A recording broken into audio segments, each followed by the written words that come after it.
বকরি, ভেড়া, দুম্বা, এই তিনটা 1 বছরের হলে এনাফ। গরু এবং মহিষ 2 বছর। কয় বছর? 2 বছর। আর ওট লাগবে 5 বছর। ওট লাগবে কত বছর? 5 বছর। আমরা সেই কন্ডিশন মেনে কুরবানি করব। তবে 6 মাসের বকরি, ভেড়া, দুম্বাও যদি 1 বছরের মতো লাগে, পুষ্ট হয়ে মোটা তাজা হয়, তাহলে এটা দিয়েও কুরবানি করা যাবে। এটা বুঝে নিতে হবে আমাদেরকে। তবে আমি আপনাদেরকে বলছি, কুরবানি এমন একটা ইবাদত, এটা হচ্ছে একটা আর্থিক ইবাদত। ইব্রাহিম আলাইহিস সালাম এবং ইসমাঈল আলাইহিস সালামের স্মৃতি বিজড়িত এক মহান ইবাদতের নাম হলো কুরবানি।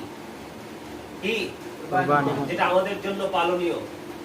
এই কুরবানিটা অত্যন্ত তাকওয়ার সাথে, অত্যন্ত ভীতির সাথে করতে হবে, যেন আমাকে এতটাই অ্যালার্ট থাকতে হবে, সচেতন থাকতে হবে, যেন কুরবানি পশুটা খরিদ করা থেকে, কি করা থেকে, পশুটা খরিদ করা থেকে কোনো অংশেই যেন কোনো ত্রুটি না